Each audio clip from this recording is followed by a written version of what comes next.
لبيك اللهم لبيك لبيك لا شريك لك لبيك إن الحمد والنعمة لك والملك لا شريك لك. الحمد لله رب العالمين والصلاة والسلام على سيد المرسلين أما بعد فأعوذ بالله من الشيطان الرجيم بسم الله الرحمن الرحيم الصلاة والسلام عليك يا رسول الله وعلى آلك وأصحابك يا حبيب الله الصلاة والسلام عليك يا نبي الله وعلى آلك وأصحابك يا نور الله.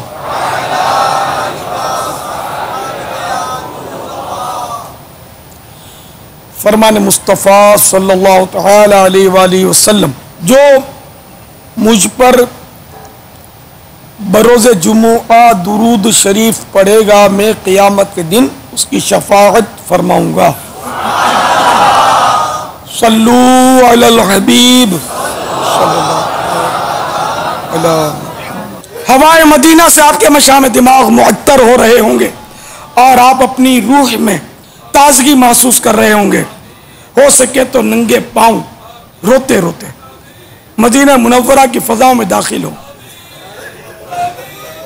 جوتے اتار لو چلو باہوش باادب جوتے اتار لو چلو باہوش باادب دیکھو مدینے کا حسین گلزار آ گیا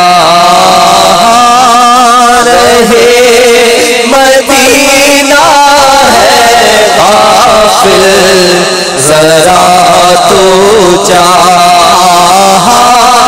رہے مدینہ ہے غافل ذرا تو جاگو پاؤ رکھنے والے یہ جا چشم و سر کے ہے او پاؤ رکھنے والے یہ جا چشم وارو قدم قدم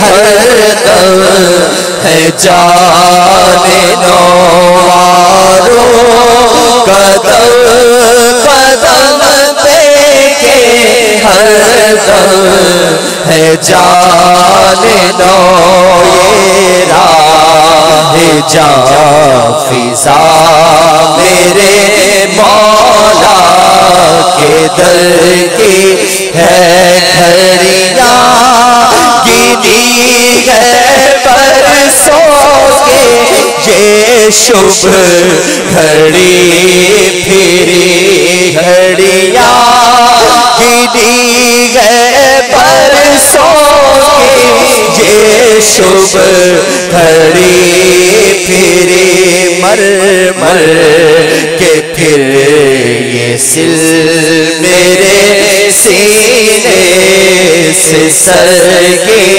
ہے. اللہ اکبر اپنے قدم اور یہ خاک پاک. اللہ اکبر اپنے قدم اور یہ خاک پاک. حسرت ملائکہ کو جہاز سر کی ہے. معراج کا سما ہے کہاں معجزات کرسی سے اونچی کرسی اسی پاک در کی ہے، کرسی سے اونچی کرسی اسی پاک در کی ہے۔ حاضری روضہ رسول سے پہلے مکان وغیرہ کا بندوبست کر لیجئے، حاجت ہو تو کھا پی لیجئے، الغرض ہر وہ بات جو خشوع و خضوع میں مانے ہو اس سے فارغ ہو لیجئے۔ اب تازہ وضو کیجئے، اس میں مسواک ضرور ہو، بلکہ بہتر یہ کہ غسل کر لیجئے، دھلے ہوئے کپڑے، بلکہ ہو سکے تو نیا سفید لباس، نیا امامہ شریف وغیرہ زیب تن کیجئے، سرما اور خوشبو لگا لیجئے، اور مشک افضل ہے۔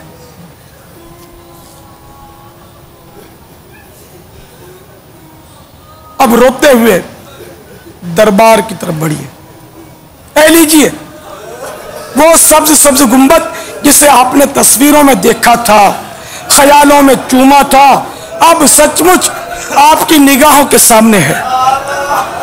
کیا سبز سبز گنبد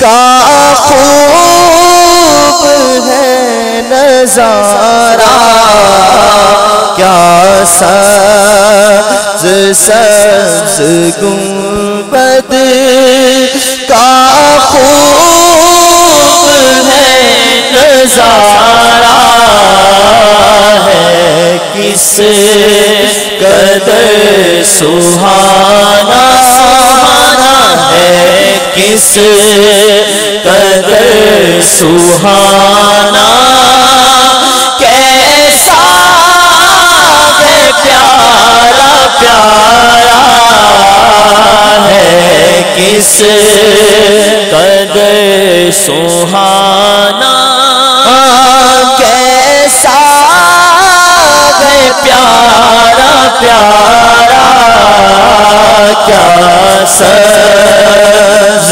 سبز گنبد سائے میں سبز گنبد کے توڑنے بھی تو چارہ کرو خدا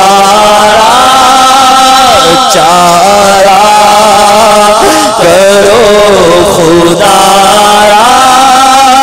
کوئی کرو نہ چارہ چارہ کرو خدا ہوتی ہے یا چھما چھم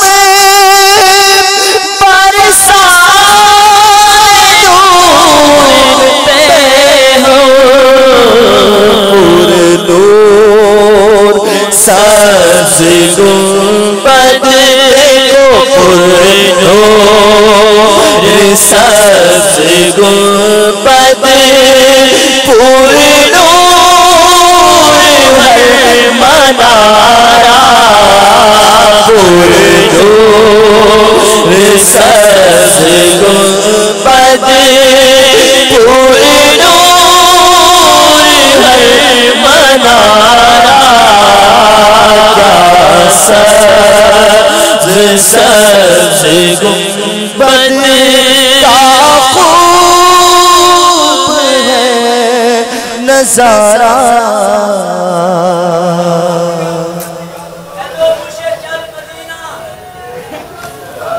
صلو علی الحبیب۔ ہاں ہاں، یہ وہی سبز گنبد ہے جس کے دیدار کے لیے عاشقان رسول کے دل بے قرار رہتے اور آنکھیں اشکبار ہو جایا کرتی ہیں۔ خدا کی قسم، روضہ رسول سے عظیم جگہ دنیا کے کسی مقام میں تو کجا جنت میں بھی نہیں ہے. فردوس کی بلندی بھی چھو سکے نہ اس کو, خلد بری سے اونچا میٹھے نبی کا روزہ. دعوت اسلامی کے اشاعتی ادارے مکتبۃ المدینہ کی مطبوعہ کتاب وسائل بخشش کے صفحہ 298 کے حاشیے میں روضہ کے لفظی معنی ہے باغ.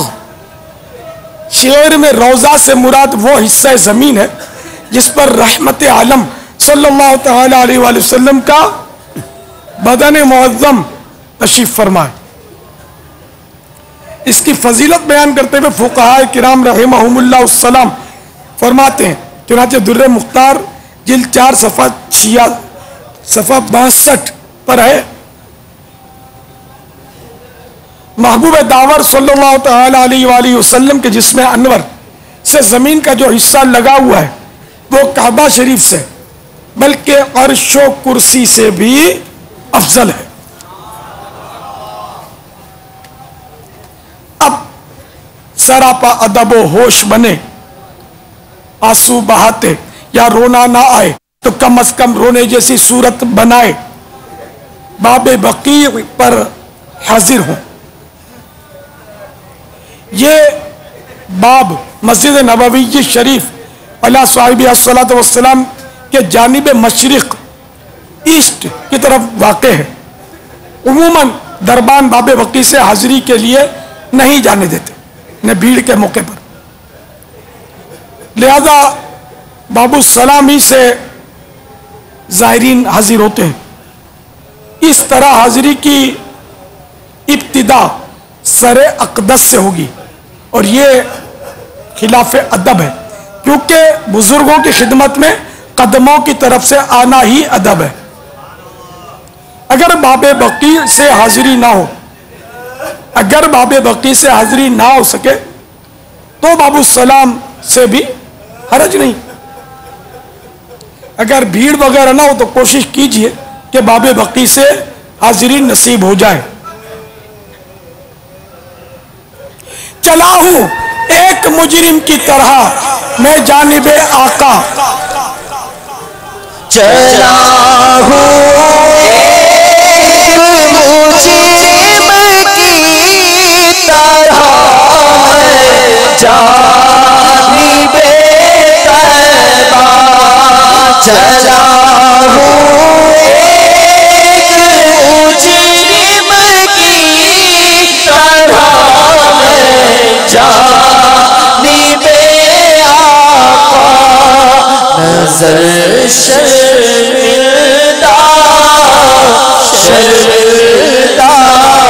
قدم لرزیدہ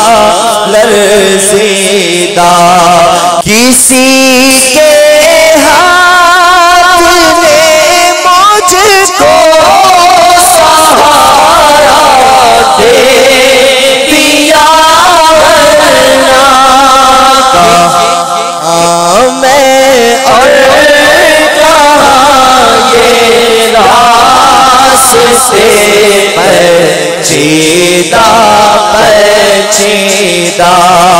کہاں میں اور کہاں یہ راستے پیچیدہ.